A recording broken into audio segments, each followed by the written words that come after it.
Dave Wottle stunned the sports world, and perhaps himself, with his come-from-all-the-way-back victory in the 800 meters at the 1972 Olympics. With his never-say-die performance, the rising senior at Bowling Green edged out every race favorite to claim gold on the world's biggest stage. He would not be denied as a collegian either. Known for his signature white cap, Wottle became a 7-time national champion in 3 different events while running for the Falcons. He broke 4 minutes in the mile 6 times during his collegiate career and tied the world record in the 800 meters while qualifying for the Olympics. Hat didn't make the man, but the man in the hat made the Hall of Fame. It's Bowling Green's Dave Wottle.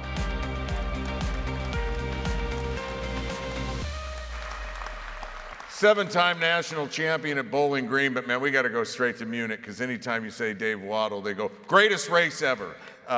You know, how many times do you watch that race?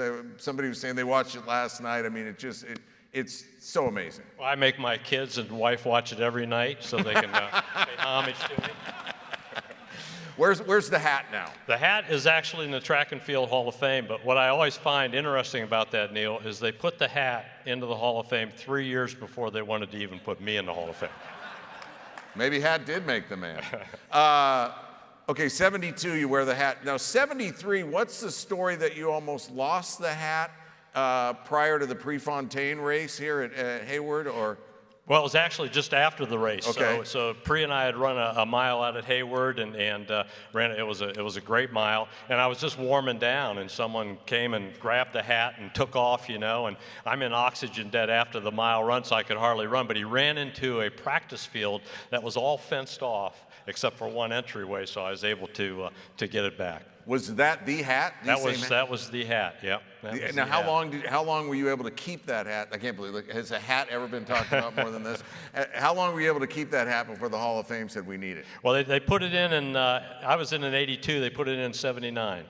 So it was down in West Virginia at the time, was where the Track and Field Hall of Fame was. But you wouldn't even want to touch this hat. I mean, this thing was so wore out by the time it got into the Hall of Fame. Tell us how that race with Pre came about.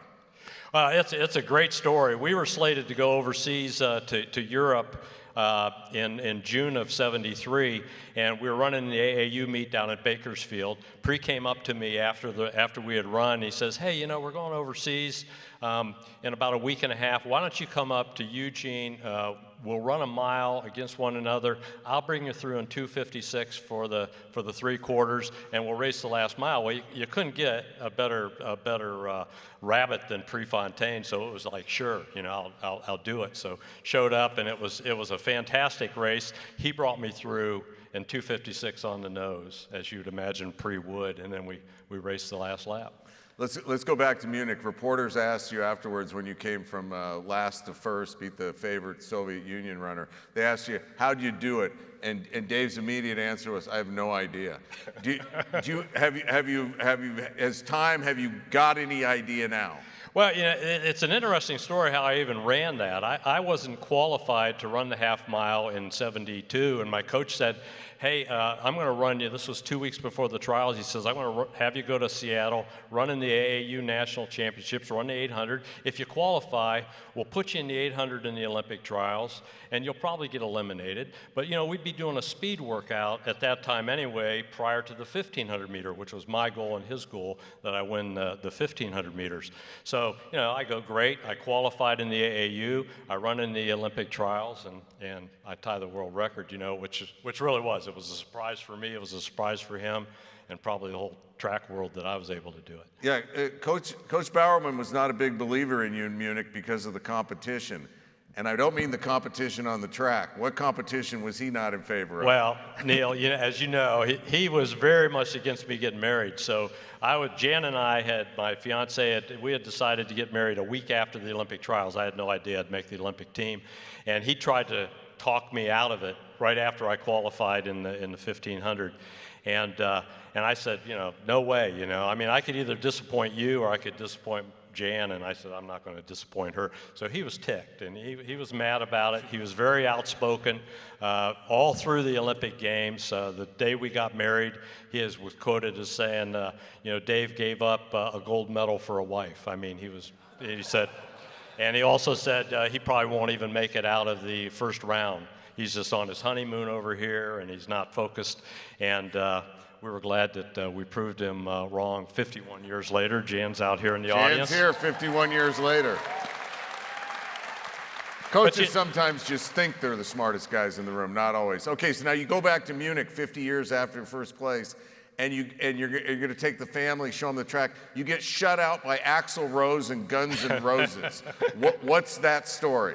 Well, it really was. We took our family for our 50th wedding anniversary and 50th anniversary of Munich. We take our kids, our 3 kids, the 3 oldest grandkids and their spouses, and we go over to Munich, and they got an Axl Rose concert going on in the Olympic Stadium. They closed it off for the whole week that we were there, and I'm going, there's no way we could get in.